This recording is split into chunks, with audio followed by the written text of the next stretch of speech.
அரசியலில் மதத்தை பயன்படுத்துவதை நிறுத்தினால் வெறுப்பு பேச்சுகள் ஒழிந்துவிடும் என உச்சநீதிமன்றம் அறிவுறுத்தியுள்ளது.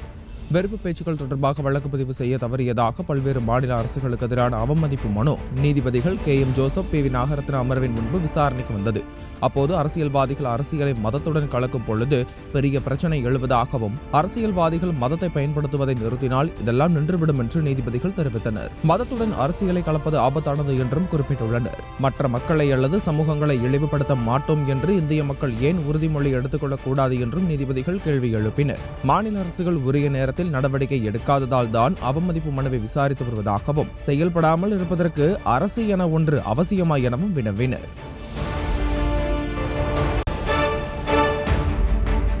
அனைத்து எதிர்க்கட்சிகளும் ஒன்றிணைந்து போராடி பாஜகவை ஆட்சியில் இருந்தும் நாட்டில் இருந்தும் வெளியேற்ற வேண்டும் என மேற்குவங்க முதலமைச்சர் மமதா பானர்ஜி வலியுறுத்தியுள்ளார். மத்திய அரசிற்கு எதிராக கொல்கத்தாவில் திரிணாமுல் காங்கிரஸ் கட்சி 2 நாள் தர்ணா போராட்டம் நடத்தி வருகிறது. இதில் பேசிய மமதா பானர்ஜி, எதிர்க்கட்சிகள் ஒன்றிணைந்து பாஜகவிற்கு எதிராக வெற்றிகரமாக போராட வேண்டும் என்றார். பாஜகவை வீழ்த்தி ஏழைகளையும் ஜனநாயகத்தையும் காப்பாற்ற வேண்டும் என்றும் அவர் குறிப்பிட்டார். கடந்த சில நாட்களுக்கு முன்பு தனித்து போட்டி என சொல்லி வந்த மமதா பானர்ஜி, ராகுல் தகுதி நீக்கத்திற்கு பின்னர் எதிர்க்கட்சி ஒற்றுமை குறித்து பேசி வருவதும் குறிப்பிடத்தக்கது.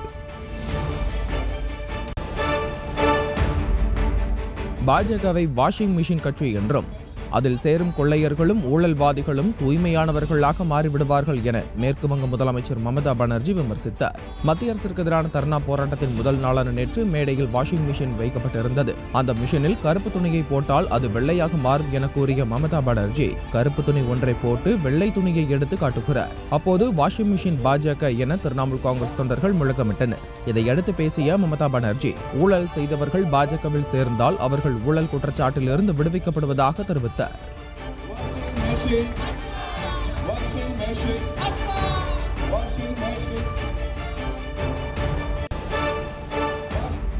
விமானத்திற்குள் குடிபோதை பயணி ஒருவர் வாந்தி மற்றும் மலம் கழித்த மற்றொரு அதிர்ச்சி சம்பவம் அரங்கேறியுள்ளது. கவுஹாத்தியில் இருந்து டெல்லி சென்று கொண்டிருந்த இண்டிகோ விமானத்திற்குள் தான் கடந்த 26ஆம் தேதி இந்த சம்பவமானது நிகழ்ந்துள்ளது. சக பயணியான பாஸ்கர் தேவ் கோன்வர் என்பவர் இதனை தனது செல்போனில் பதிவு செய்து சமூக ஊடகங்களில் பகிர்ந்துள்ளார். விமான பணிப்பெண் வாந்தி மற்றும் மனித கழிவை சுத்தம் செய்யும் படத்தையும் பதிவிட்டுள்ள அவர், சல்யூட் பெண் சக்தி என பாராட்டியிருக்கிறார். இதனையடுத்து பயணிகள் குடித்திருக்கிறார்களா என்பதை பரிசோதித்த பின்னரே அனுமதிக்க வேண்டும் என்று பலரும் வலியுறுத்தியுள்ளனர்.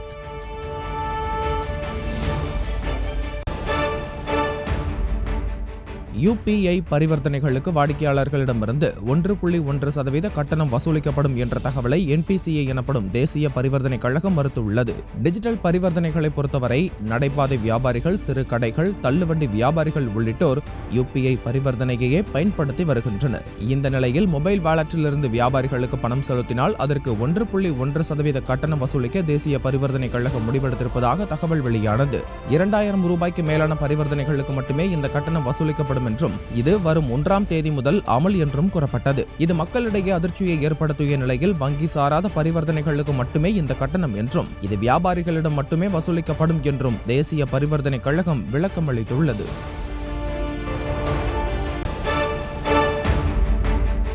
ஊழல்வாதிகள் கை கோர்க்கிறார்கள் என எதிர்க்கட்சிகள் குறித்து கூறும் பிரதமர் நரேந்திர மோடி, அவர் எந்த வகையான நபர்களுடன் கூட்டணி வைத்திருக்கிறார் என்பது பற்றி விளக்க வேண்டும் என பீகார் முதலமைச்சர் நிதிஷ்குமார் வலியுறுத்தியுள்ளார். பாட்னாவில் செய்தியாளர்களிடம் பேசிய அவர், சுய புகழ்ச்சியை மட்டுமே நம்பி தொடர்ந்து பேசுவது பிரதமர் மற்றும் பாஜகவினர் வழக்கம் என்றும், மற்றவர்களை பற்றி அவர்கள் நன்றாக பேச மாட்டார்கள் என்றும் குறிப்பிட்டார். ஆனால் எதிர்க்கட்சியாக செம்மையாக பணியாற்றி வரும் அதே வேளையில் மற்றவர்களின் நல்ல பணிகளை தாங்கள் பாராட்டுவதாகவும் தெரிவித்தார்.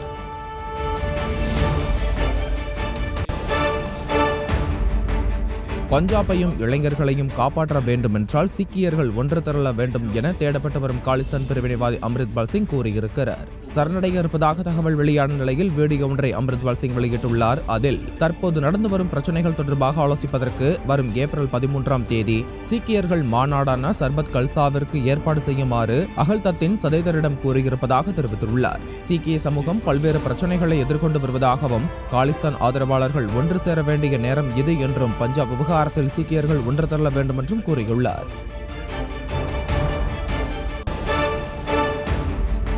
தனித்துவமான மற்றும் பயனுள்ள ஒன்றை உருவாக்கும் இந்தியர்களின் திறன் இணையற்றது என்பதை உணர்த்தும் வகையில் கேரளாவில் கார் போல் உருவாக்கப்பட்ட ஆட்டோவின் வீடியோ வைரலாகி வருகிறது. அந்த வீடியோவில் இளஞ்சிவப்பு வர்ணம் பூசப்பட்டுள்ள அந்த ஆட்டோவில் உள்ள பொத்தானை ஓட்டுநர் அழுத்தியவுடன் ஆட்டோவின் கூரை பின்வாங்கி மடங்குகிறது. இந்த வீடியோ 10 லட்சம் பார்வையாளர்களை கடந்துள்ளது. ஆட்டோவை வித்தியாசமாக மாற்றியவருக்கு பாராட்டுகள் தெரிவித்துள்ள இணைய பயனர்கள் இது தி ரோல்ஸ் ராய்ஸ் ஆஃப் ஆட்டோ என பாராட்டி பதிவிட்டு வருகின்றனர்.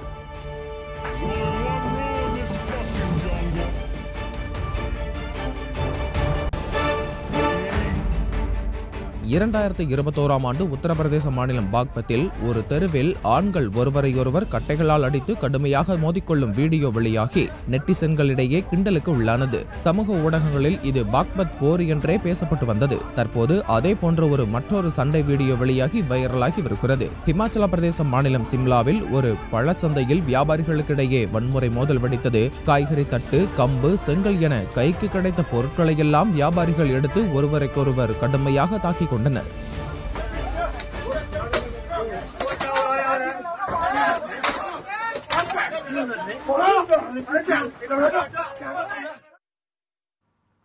நாளை மறுநாள் முதல் 384 அத்தியாவசிய மருந்துகள் உட்பட 1000க்கும் மேற்பட்ட மருந்துகளின் விலை 12 விழுக்காடு உயர்கிறது. மூலப்பொருட்களின் விலை மற்றும் உற்பத்தி செலவினம் அதிகரிப்பால் மருந்துகளின் விலையை உயர்த்த மருந்து உற்பத்தி நிறுவனங்கள் கோரிக்கை விடுத்து வந்தன. இதனையடுத்து 12% உயர்த்தப்படுவதாக தேசிய மருந்து விலை நிர்ணய ஆணையம் தெரிவித்துள்ளது. ஏப்ரல் 1ஆம் தேதி முதல் வலி நிவாரணிகள், தொற்று எதிர்ப்பு மருந்துகள், இதய நோய் மருந்துகள் மற்றும் நுண்ணுயிர் எதிர்ப்பு மருந்துகள் உள்ளிட்ட மக்கள் அத்தியாவசியமாக பயன்படுத்தும் 384 மருந்துகளின் விலை உயர்கிறது. இந்த விலை உயர்வு மூலமாக சந்தையில் எந்த மருந்திற்கும் தட்டுப்பாடு இருக்கக்கூடாது என்பதை உறுதி செய்ய நடவடிக்கை எடுக்கப்பட்டுள்ளதாகவும் மத்திய சுகாதாரத்துறை தெரிவித்துள்ளது.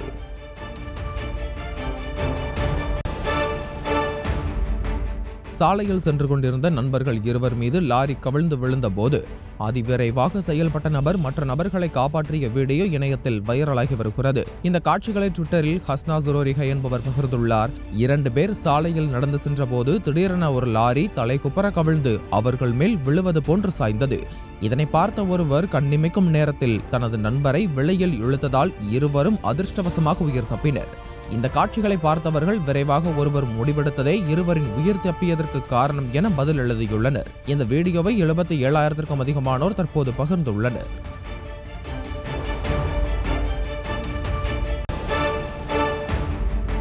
ரயில் நிலையம் ஒன்றில் ஏராளமான பயணிகள் அமர்ந்திருந்த போது திடீரென இளம் பெண் ஒருவர் எழுந்து நடனமாடிவிட்டு இருக்கையில் அமர்ந்த காட்சியை இணையத்தில் 3 லட்சத்திற்கும் அதிகமானோர் லைக் செய்துள்ளனர். அந்த பெண் ஒரு ஹிந்தி பாடலுக்கு அவ்வாறு நடனமாடினார்.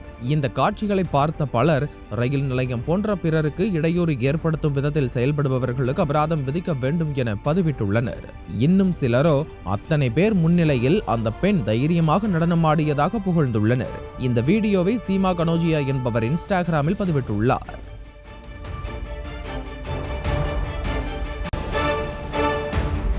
டீ விற்பனையாளர் ஒருவர் வாடிக்கையாளர்களுக்கு டீயை வினோதமான முறையில் கொடுத்த காட்சிகளை இணையத்தில் ஏராளமான நெட்டிசன்கள் பார்த்து பகிர்ந்து வருகின்றனர். இந்த காட்சியில் ஒரு குவளையில் இருந்து கப்பில் டீயை ஊற்றி அந்த டீ கப்பை வித்தியாசமான முறையில் வாடிக்கையாளர்களிடம் அளிக்கிறார். அப்போது டீ முழுவதையும் வாடிக்கையாளர் மீது ஊற்றிவிடுவது போல பாவனை செய்ததால் அந்த வாடிக்கையாளர் தனது இருக்கையை உடைத்துக் கொண்டு கீழே விழுந்தார். இந்த காட்சிகளை பார்க்கும் இணையவாசிகள் டீ விற்பனையாளரின் திறமையை வெகுவாக பாராட்டி வருகின்றனர்.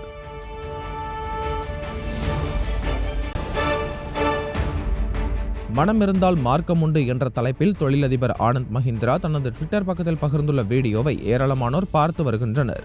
இந்த வீடியோவில் வீட்டிலிருந்தே ஐஸ்கிரீம் தயாரிக்க முயலும் ஒரு பெண்ணிடம் போதுமான நவீன உபகரணங்கள் இல்லை என்றாலும் அதை பற்றி அவர் கவலைப்படவில்லை. ஐஸ்கிரீம் தயாரிப்பதற்கு தேவையான பொருட்களை உரிய விகிதத்தில் கலந்து கொண்டு ஒரு பாத்திரத்தில் ஊற்றிய அந்த பெண் அந்த பாத்திரத்தை மேலே ஓடிக்கொண்டிருந்த காற்றாடியுடன் இணைத்து சுற்றி ஐஸ்கிரீமை வெற்றிகரமாக தயாரித்தார். ஒரு வேலையை செய்ய வேண்டும் என்ற எண்ணம் வலுவாக இருந்தால் அந்த வேலையை எளிதாக செய்துவிடலாம் என இந்த வீடியோவை பகிர்ந்துள்ள தொழிலதிபர் ஆனந்த் மகேந்திரன் தெரிவித்துள்ளார்.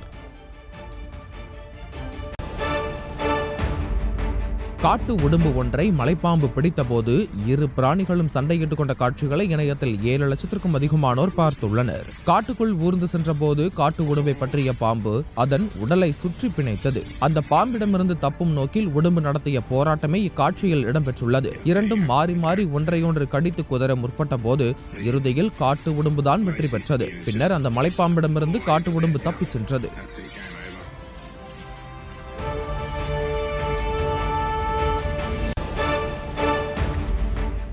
நவி மும்பையின் ஏரோலி பகுதியில் செயல்படும் முதியோர் இல்லம் ஒன்றில் வயதான காலத்தில் தூக்கம் வராமல் தவித்த முதியவர் ஒருவரை மிரட்டியும் அடித்தும் தூங்க வைக்க அந்த இல்லத்தின் நிர்வாகி ஒருவர் முயன்ற கொடூர காட்சிகள் இணையத்தில் வைரலாகி வருகின்றன. முதியோர் இல்லங்கள் என்பதே வயதான காலத்தில் இருப்பவர்களும் அந்த வயதில் சரியான பொருளாதார வசதியின்றி தவிப்பவர்களுக்கும் நிம்மதியாக இருக்க விரும்பும் ஒரு அன்பு இல்லமாக இருக்க வேண்டும் என்பதே அனைவரின் விருப்பமாக இருக்கிறது. ஆனால் இது போன்ற ஒரு இல்லத்தில் முதியவர் ஒருவர் மேல் நடத்தப்படும் தாக்குதல் காண்போரை அதிர்ச்சியடைய வைக்கிறது.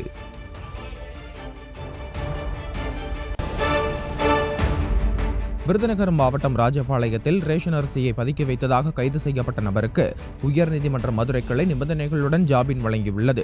ராஜபாளையத்தில் 12,500 கிலோ ரேஷன் அரிசியை பதுக்கி வைத்திருந்ததாக போலீசார் சிலரை கைது செய்தனர்.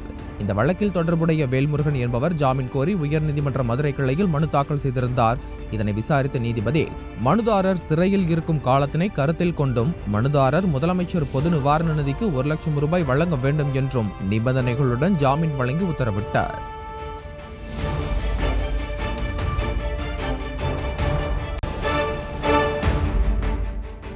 சென்னையில் மது அருந்தாமல் வாகனம் ஓட்டிச் சென்ற ஒருவரை மது அருந்தியதாக கூறி போலீசார் அபராதம் விதித்த வீடியோ சமூக வலைதளங்களில் வைரலாகியது. இதுகுறித்து செய்தியாளர்களிடம் பேசிய சென்னை போக்குவரத்து கூடுதல் ஆணையர் கபில்குமார் சரத்கர், பிரீத் அனலைசர் எனப்படும் மது அருந்தியதை கண்டறியும் கருவிகளை முறையாக சரிபார்த்த பின்னரே உபயோகிக்க வலியுறுத்தியுள்ளதாக தெரிவித்தார். மேலும் மது அருந்தி வாகனம் ஓட்டுபவர்கள் மீது எடுக்கப்படும் நடவடிக்கைகளால் தான் விபத்துகள் குறைந்திருப்பதாகவும் அவர் குறிப்பிட்டார்.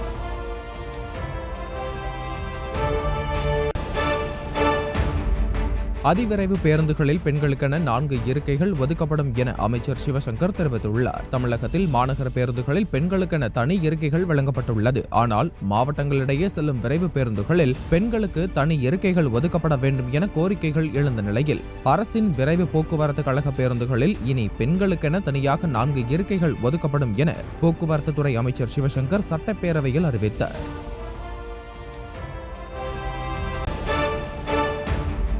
கடந்த 3 ஆண்டுகளில் தமிழ்நாட்டில் உள்ள தொண்டு நிறுவனங்களுக்கு வெளிநாட்டு நன்கொடையாக 1804 கோடி ரூபாய் கிடைத்திருப்பதாக மத்திய அரசு கூறியுள்ளது. இது தொடர்பாக மாநிலங்களவையில் பதிலளித்துள்ள உள்துறை இணையமைச்சர் நித்யானந்த் ராய், 2019-20 நிதியாண்டு முதல் 2021-22 வரையிலான 3 ஆண்டுகளில் இந்தியாவில் உள்ள தொண்டு நிறுவனங்களுக்கு 55,645 கோடி ரூபாய் வெளிநாட்டு நன்கொடை கிடைத்திருப்பதாக கூறியுள்ளார். மிக அதிகமாக டெல்லியில் உள்ள தொண்டு நிறுவனங்களுக்கு 14,062 கோடி ரூபாயும், அடுத்த இடங்களில் கர்நாடகாவும் மகாராஷ்டிராவும் இருப்பதாக தெரிவித்துள்ளார்.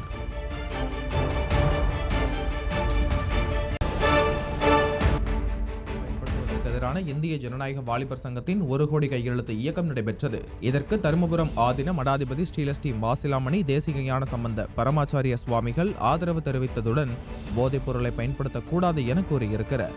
மேலும் திருக்குறள் உள்ளிட்ட பல்வேறு சங்க இலக்கியங்கள் மற்றும் இதிகாசங்களில் போதைப்பொருள் பயன்படுத்தக்கூடாது என்று குறிப்பிட்டுள்ளதாகவும் அவர் தெரிவித்தார். போதை வஸ்துக்கள் மூலமாக அது பல ரூபங்களில் வருகிறது. இப்படி ஏதேனும் ஒரு மது பழக்கம் அப்படி இருந்தால் அதை ஏதேனும் வரையில் செய்யலாம். ஆனால் இன்றைக்கு உண்ணும் உணவுகளிலிருந்து மிட்டாய் போன்றவைகள் மூலமாகவும் ஊசி போன்றவைகள் மூலமாகவும் செலுத்தி கொண்டு தன்னுடைய வாழ்நாளை சுருக்கிக் கொள்கிறார்கள். இதிலிருந்து விடுபட நம்முடைய நாடு மிக பாரம்பரியமாக சித்த மருத்துவம் முதலியவைகளில் இருந்து வந்த இந்த உணவு பழக்க வழக்கங்களை கைக்கொண்டு இவைகளை நீக்க வேண்டும். திருச்சியில் அமைச்சர் அன்பில் மகேஷ் பொய்யாமொழியின் தொகுதியில் எந்த ஒரு அடிப்படை வசதியும் இல்லை என பகுதி மக்கள் வேதனை தெரிவித்துள்ளனர். திருவெரும்பூரில் உள்ள 40வது வார்டில் சாலைகள் மிகவும் மோசமாக உள்ளது. மேலும் பாதாள சாக்கடைகளுக்காக தோண்டப்பட்ட குழிகள் இதுநாள் வரை மூடப்படாததால் பள்ளி செல்லும் குழந்தைகள் வாகனம் ஓட்டிகள் சிரமத்திற்கு ஆளாகியுள்ளனர். மேலும் சாக்கடைகளை சுத்தம் செய்ய தூய்மை பணியாளர்கள் யாரும் வராததால் தாங்களே சாக்கடைகளை சரி செய்து கொள்வதாக பொதுமக்கள் வேதனை தெரிவித்துள்ளனர். இவை அனைத்தும் சரி செய்யப்படாவிட்டால் குடும்ப அட்டை, ஆதார் அட்டை என அரசு ஆவணங்கள் அனைத்தும் மாவட்ட ஆட்சியரிடம் ஒப்படைக்க உள்ளதாக தெரிவித்துள்ளனர். இது வந்து சாக்கடை நோண்டி வந்து ஒரு 4-5 மாதமாக இந்த சூழ்நிலை தான் இருக்குது. அங்கங்கே டெங்கு காய்ச்சல், ஏகப்பட்ட ஃபீவர், மூளை காய்ச்சல் அது இதெல்லாம் வந்துகிட்டு இருக்குது. இப்படி இருக்கும்போது வந்து நம்ம பல முறை வந்து மாநகராட்சி அதிகாரிகிட்ட சொல்லியும் நடவடிக்கை எடுக்கலை. இது வந்து நல்ல தண்ணியா சாக்கடை தண்ணியாங்கிறது தெரியலை. ஓவர் தெருவே நடக்கிறது யோகியதை இல்லாமல் இருக்குது. இப்போ என் கால் கூட வந்து சுகர் எல்லாம் இதுலேயே தட்டுதலுமா 2-3 தடவை நானும் விழுந்துட்டேன். பல முறை மாநகராட்சி அதிகாரிகிட்ட சொல்லிட்டோம், கேட்கல. பாதாள சாக்கடைக்காக நோண்ட பள்ளங்கள்லாம் மூடாமல் சரியாக குழியும் கொட்டியுமா இருக்குது. மழை தண்ணி பெய்ஞ்சிங்கன்னா அப்படியே நிற்கிது. எது மேடு பள்ளம் எது என்னன்னு தெரிய மாட்டேங்குது. இந்த சாக்கடை நோண்டி கிட்டத்தட்ட 2 வருஷம் ஆச்சு. சாக்கடையை காட்டுங்க, சாக்கடையை பார்த்தீங்கன்னா சரி யாருமே இதனால சுகாதார கேடு எவ்வளோ இருக்குது. அவர்கிட்ட கவுன்சிலருக்கு கூட நான் சொன்னதுக்கு மாநகராட்சியிலேருந்து அனுப்புகிற ஆள் அனுப்புன்னு மேஸ்திரியை வச்சு அன்றைக்கி ஒரு நாள் சுத்தம் பண்ணி விட்டாங்க. இந்த குப்பையை முதற்கொண்டு நான் தான் கொடுத்துறேன். இந்த சாக்கடை முதற்கொண்டு டெய்லி நான் தான் கொடுத்துறேன். இந்த பள்ளியாசரு மேடு பள்ளமாக இருக்குது. ஸ்ட்ரீட் லைட்டில் ஒரு வாரமாக அந்த லைட்டே எரியல. பஞ்சாப் போர்டில் மாநகராட்சியில் கொண்டு ஆஃபீஸில் போய் சொன்னதுக்கு நீங்கள் மனு கொடுங்கன்னாங்க. மனு கொண்டு கொடுத்ததுக்கு போஸ்ட்டில் இருக்க அந்த நம்பர்லாம் போட்டு எனக்கு வாட்ஸ்அப்பில் அனுப்பிச்சி விடுங்க. நான் வாட்ஸ்அப்பில் அனுப்பிச்சி விட்டு கூட நோம்பு டைமில் வந்து விரதம் வைக்கிறோம், எங்களுக்கு பாதுகாப்பு இல்லை, எங்களுக்கு இருட்டாக இருக்குது, பெண்கள் வர முடியாது, எங்களுக்கு லைட்டு வசதியை போட்டு உடனே கொடுக்கறதுக்கு எந்த நடவடிக்கையும் எடுக்கலை.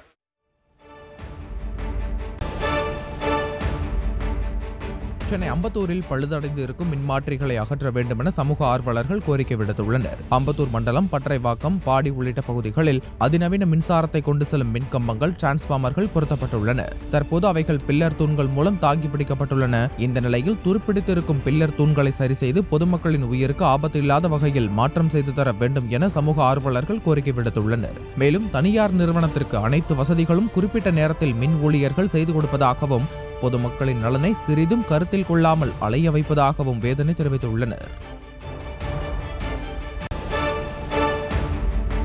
தென்காசி அருகே திமுக ஊராட்சி கவுன்சிலர் தண்ணீர் கேட்டு திடீர் சாலை மறியலில் ஈடுபட்டதால் பரபரப்பு ஏற்பட்டது. தமிழக கேரள எல்லைப் பகுதியில் அமைந்துள்ள புளியகரை ஊராட்சி பகுதிகளில் கடந்த சில நாட்களாக கடும் குடிநீர் தட்டுப்பாடு நிலவி வருகிறது. இதனை கண்டித்து புளியகரை ஊராட்சி பகுதிக்குட்பட்ட 12வது வார்டு திமுக ஊராட்சி கவுன்சிலரான முத்துமாரி என்பவர் திருமங்கலம் கொல்லம் தேசிய நெடுஞ்சாலையில் அமர்ந்து தண்ணீர் கேட்டு திடீர் சாலை மறியல் போராட்டத்தில் ஈடுபட்டார். இதனையடுத்து அங்கு வந்த காவல்துறையினர் பேச்சுவார்த்தை நடத்தி மறியலை கைவிட செய்தனர்.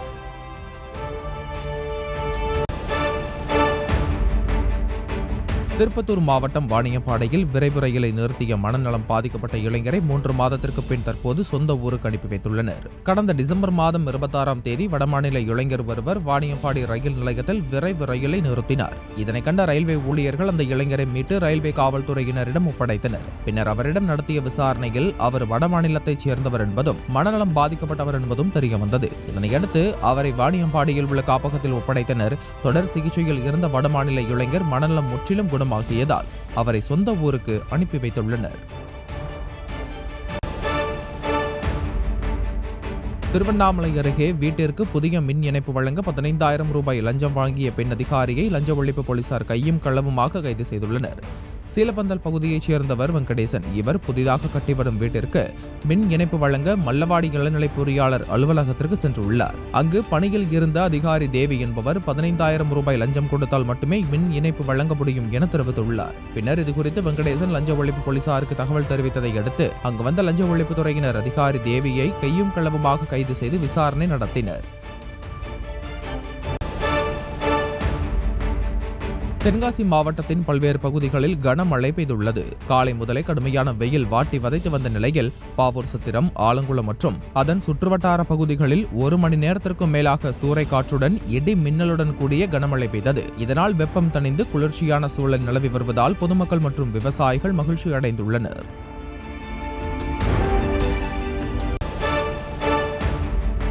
சென்னை புழல் அருகே 4 கடைகளின் பூட்டை உடைத்து மர்ம நபர்கள் கொள்ளையடிக்க முயற்சி செய்யும் சிசிடிவி காட்சிகள் வெளியாகி பரபரப்பை ஏற்படுத்தியுள்ளது. காவங்கரை அடுத்த குருசாந்தி நகர் மற்றும் அதன் சுற்றுவட்டார பகுதிகளில் சுமார் 200க்கும் மேற்பட்ட கடைகள் உள்ளன. இரவு நேரத்தில் 2 இருசக்கர வாகனங்களில் வந்த மர்ம நபர்கள் தொடர்ச்சியாக அப்பகுதியில் உள்ள கடைகளின் பூட்டை உடைத்து கொள்ளை முயற்சியில் ஈடுபட்டனர். இந்த சம்பவம் அங்குள்ள சிசிடிவி கேமராவில் பதிவானது. மேலும் அப்பகுதியில் தொடர்ச்சியாக கொள்ளை சம்பவங்கள் அரங்கேறி வருவதால் அப்பகுதி மக்கள் அச்சத்தில் உள்ளனர்.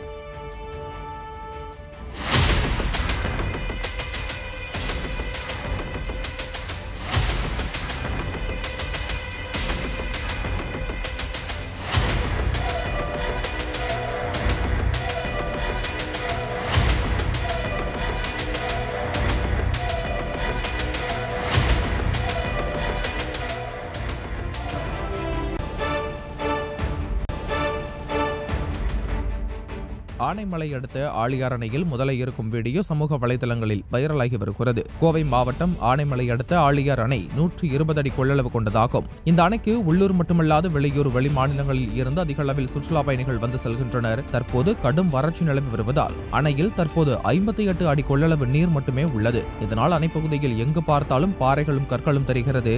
இந்த நிலையில் ஆழியார் அணை பகுதியில் இருந்து முதலை ஒன்று கரைப்பகுதிக்கு தண்ணீரில் நீந்தி செல்லும் வீடியோ தற்பொழுது சமூக வலைதளங்களில் வைரலாகி வருகிறது.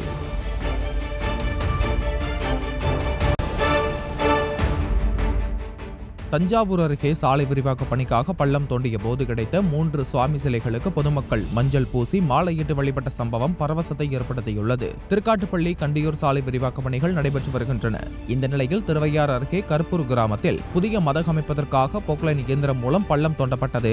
அப்போது பள்ளத்தில் 4 அடி உயரம் கொண்ட விநாயகர், அம்மன், வராகி சிலைகள் கண்டெடுக்கப்பட்டன. இதனையடுத்து அப்பகுதி மக்கள் சிலைகளுக்கு மஞ்சளால் அபிஷேகம் செய்து மாலை அணிவித்து வழிபட்டனர். இதனையடுத்து அங்கு வந்து திருவையாறு தாசில்தார் பழனியப்பன் சிலைகளை எடுத்து சென்றதால் சிறிது நேரம் சலசலப்பு ஏற்பட்டது. திருவண்ணாமலை மாவட்டத்தில் கல்லூரி மாணவர்கள் அனுமதியின்றி பஸ் டே கொண்டாட முயன்றதால் போலீசார் விரட்டி அடித்த சம்பவம் பரபரப்பை ஏற்படுத்தியது. ஆற்காடு சாலையில் செய்யாறு அரசு கலைக்கல்லூரி மாணவர்கள் மாலை வகுப்பு முடிந்து பஸ் டே கொண்டாட முடிவு செய்தனர். அதன்படி தாரை தப்பட்டையுடன் கல்லூரி எதிரே சாலையில் நடந்து சென்று பஸ் டேவை கொண்டாட முயற்சி செய்தனர். இதை அறிந்த செய்யாறு காவல்துறையினர் அங்கு வந்து அனுமதியின்றி தாரை தப்பட்டை அடித்து சென்றவர்கள் மற்றும் கல்லூரி மாணவர்களை விரட்டி அடித்தனர். இந்த சம்பவம் அப்பகுதியில் பரபரப்பை ஏற்படுத்தியுள்ளது.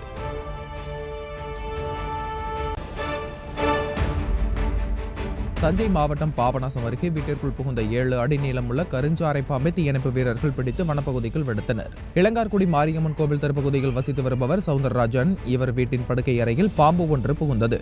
இதனை பார்த்த சவுந்தரராஜன் அதிர்ச்சியடைந்து உடனடியாக பாபநாசம் தீயணைப்பு துறையினருக்கு தகவல் கொடுத்துள்ளார். இதனையடுத்து சம்பவ இடத்திற்கு விரைந்து வந்த தீயணைப்பு துறையினர் 7 அடி நீள கருஞ்சாறை பாம்பை 1 மணி நேரம் போராட்டத்திற்கு பின்னர் பிடித்து வனப்பகுதிக்குள் விடுவித்தனர்.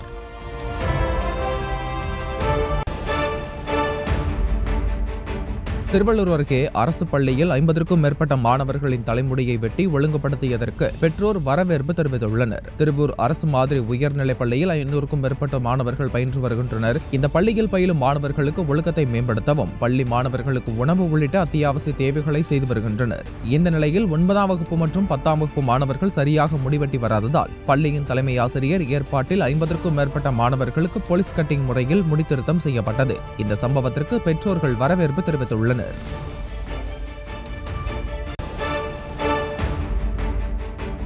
இந்தியாவில் மற்ற மாநிலங்களுக்கு முன்மாதிரியாக புதுச்சேரி விளங்குவதாக புதுச்சேரி துணைநிலை ஆளுநர் தமிழிசை சவுந்தரராஜன் பெருமிதம் தெரிவித்தார். தூத்துக்குடி விமான நிலையத்தில் செய்தியாளர்களை சந்தித்த அவர் புதுச்சேரி அரசு கொண்டுவரும் திட்டங்களுக்கு தான் முழு ஒத்துழைப்பு அளிப்பதாகவும் குறிப்பிட்டார். மேலும் புதுச்சேரியில் மகளிருக்கான 1000 ரூபாய் வழங்கும் திட்டம் அறிவிக்கப்பட்டு செயல்படுத்தப்பட்டு வருவதாகவும் தற்போதுதான் அத்திட்டம் தமிழகத்தில் அறிவித்துள்ளதாகவும் அவர் விமர்சனம் செய்துள்ளார். பாண்டிச்சேரியில் நாங்கள் 1000 ரூபாய் குடும்ப பெண்களுக்கு மரியாதைக்குரிய அண்ணன் முதலமைச்சர் ரங்கசாமி அவர்கள் அறிவித்து கொடுத்தும் முடித்து விட்டோம். கொடுத்து கொண்டும் இருக்கிறோம். இங்கே வந்து அறிவித்து இப்போ தான் கொடுக்க ஆரம்பித்துக்காக செப்டம்பரில் தான் கொடுக்குறேன்னு சொல்லியிருக்காங்க. இன்னொரு மாநிலத்தை பற்றி சொல்லக்கூடாது, ஆனால் நாங்கள் கொடுக்க ஆரம்பிச்சிட்டோன்னு வேணால் நான் சொல்லலாம். அதே மாதிரி 50,000 ரூபாய் பிறந்த பெண் குழந்தைகளுக்கு காப்பீடு செய்வதற்கான ஒரு திட்டத்தையும் முதலமைச்சர் ரங்கசாமி அவர்கள் அறிவித்திருக்கிறார்கள். அவர்கள் என்ன திட்டம் அறிவித்தாலும் துணைநிலை ஆளுநர் என்ற வகையில் அவருக்கு உறுதுணையாக இருந்து நான் செயலாற்றி கொண்டிருக்கிறேன் என்பதை நான் பதிவு செய்கிறேன்.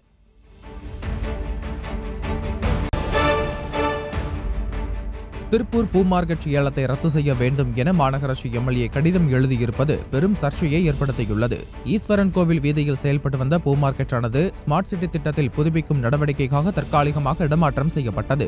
தற்போது பணிகள் நிறைவடைந்த நிலையில் சரண்யா என்பவர் 2,51,00,000 ரூபாய்க்கு ஏலம் எடுத்துள்ளார். ஏற்கனவே பூ மார்க்கெட்டில் கடை வைத்திருந்தவர்களில் பெரும்பாலானோர் திமுகவினர் என்பதால் தற்போது இந்த கடைகள் அனைத்தும் திமுகவினருக்கே கிடைக்க வேண்டும் என்ற நோக்கத்தில் திமுக எம்எல்ஏ செல்வராஜ் மாநகராட்சி ஆணையாளர் மற்றும் மன்ற உறுப்பினர்கள் அனைவருக்கும் கடிதம் ஒன்று அனுப்பியுள்ளார்.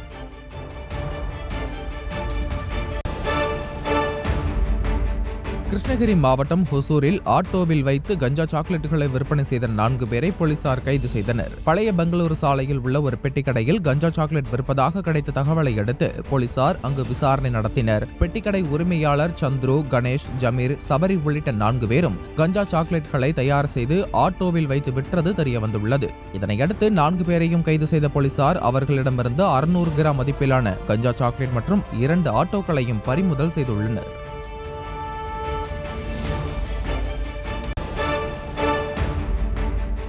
திருவள்ளூர் மாவட்டம் பெண்ணலூர்பேட்டை அருகே +2 மாணவி தூக்கிட்டு தற்கொலை செய்து கொண்ட சம்பவம் அதிர்ச்சியை ஏற்படுத்தியுள்ளது. பெண்ணலூர்பேட்டை அருகே கரகம்பாக்கத்தைச் சேர்ந்த புஷ்பலதாவின் மகள் ஆர்த்தி சித்தஞ்சேரி அரசு பள்ளியில் +2 பயின்று வந்துள்ளார். இந்த நிலையில் கணித தேர்வினை எழுதிவிட்டு நண்பர்களுடன் பேசிக் கொண்டிருந்ததால் படிக்காமல் அரட்டையடிப்பதாக அவரது தாயார் திட்டியிருக்கிறார். இதனால் மனமுடைந்த ஆர்த்தி சேலையில் தூக்கிட்டு தற்கொலை செய்து கொண்டுள்ளார். தகவல் அறிந்து வந்த பெண்ணலூர்பேட்டை போலீசார் சடலத்தை கைப்பற்றி உடற்கூறாய்விற்காக அனுப்பி வைத்து விசாரணை மேற்கொண்டு வருகின்றனர். தஞ்சாவூர் மாவட்டம் செங்கிப்பட்டி கிராம நிர்வாக அலுவலகத்தில் கைலி அணிந்து வந்தால் அனுமதி இல்லை என எழுதப்பட்டிருக்கும் வாசகத்தால் அப்பகுதி மக்கள் அதிர்ச்சி அடைந்துள்ளனர். செங்கிப்பட்டி கீரனூர் சாலையில் அமைந்துள்ள கிராம நிர்வாக அலுவலகத்தில் கிராம நிர்வாக அலுவலராக கரிகாலன் பணியாற்றி வருகிறார். இந்த நிலையில் பொதுமக்கள் மற்றும் விவசாயிகள் கைலி மற்றும் அரக்கை சட்டையுடன் சென்றால் அனுமதிக்கப்படாமல் விரட்டி அடிக்கப்படுவதாக புகார் எழுந்துள்ளது. அது குறித்த வாசகம் அடங்கிய போர்டும் அங்கு தொங்கவிடப்பட்டுள்ளது. மேலும் கைலியுடன் அலுவலகத்திற்கு வந்த ஒருவரை உள்ளே அனுமதிக்காமல் வெளியே நிறுத்தி வைத்திருந்த நிகழ்வும் அங்கு அரங்கேறியது. ஈரோடு மாவட்டம் சத்தியமங்கலம் பகுதியில் தெருவில் ஓடும் கழிவுநீரால் பொதுமக்கள் பெரும் அவதிக்கு உள்ளாகி வருகின்றனர். சத்தியமங்கலம் அருகே உள்ள அத்தானி சாலை பகுதிகள் நகராட்சி சார்பில் பொது கழிப்பிடம் அமைக்கப்பட்டுள்ளது. அங்கு செப்டிங் டேங்க் நிரம்பி பல நாட்களாகியும் அகற்றப்படாமல் உள்ளதால் கழிவுநீர் சாலையில் ஆறாக ஓடுகிறது. இதனால் அப்பகுதியில் நோய் தொற்று ஏற்படும் அபாயம் ஏற்பட்டுள்ள நிலையில் அரசு அதிகாரிகள் உடனடியாக சுகாதார நடவடிக்கைகளை எடுக்க வேண்டும் என அப்பகுதி மக்கள் தெரிவித்துள்ளனர்.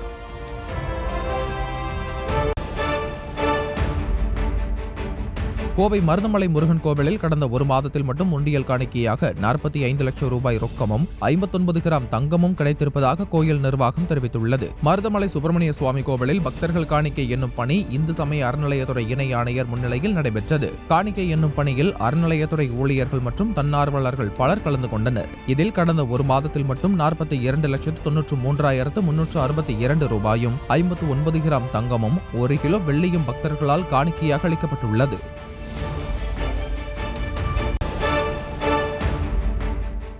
விழுப்புரம் அருகே கஞ்சா போதையில் 2 இளைஞர்கள் நிகழ்த்திய வெறிச்செயலால் ஒருவர் உயிரிழந்த சம்பவம் அதிர்ச்சியை ஏற்படுத்தியுள்ளது. ஜிஆர்பி தெருவை சேர்ந்த இளைஞர்கள் 2 கஞ்சா போதையில் புதிய பேருந்து நிலையம் அருகே தங்கும் விடுதி ஊழியரை கத்தியால் தாக்கிவிட்டு அங்கிருந்து தப்பிச் சென்றனர். பின்னர் KK சாலையில் உள்ள சூப்பர் மார்க்கெட்டிற்கு சென்று அங்கிருந்த ஊழியர்களையும் அந்த இளைஞர்கள் கத்தியால் குத்தியுள்ளனர். இதில் சூப்பர் மார்க்கெட் ஊழியர் சிகிச்சை பலனின்றி உயிரிழந்தார். போதை இளைஞர்களை கைது செய்த போலீசார் சம்பவம் குறித்து விசாரணை மேற்கொண்டு வருகின்றனர்.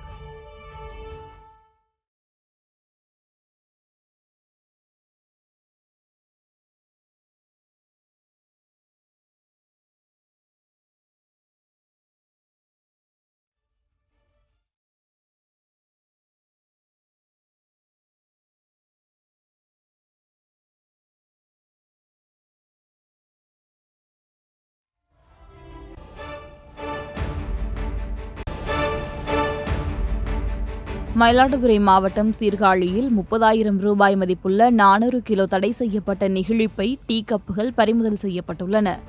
சீர்காழி நகராட்சிக்குட்பட்ட பகுதிகளில் தடை செய்யப்பட்ட நெகிழிப்பைகள், டீ கப்புகள் விற்கப்படுவதாக தொடர்ந்து புகார்கள் வந்தன. இதையடுத்து சீர்காழி பகுதியில் உள்ள கடைகளில் நகராட்சி ஊழியர்கள், களப்பணியாளர்கள் திடீர் ஆய்வு மேற்கொண்டனர். அப்போது கடைகள் மற்றும் குடோன்களில் பதுக்கி வைக்கப்பட்டிருந்த 400 கிலோ தடை செய்யப்பட்ட நெகிழிப்பை, டீ கப்புகள் பறிமுதல் செய்யப்பட்டன. விற்பனையில் ஈடுபட்ட 4 கடைகளுக்கு தலா 1,500 ரூபாய் அபராதம் விதிக்கப்பட்டன.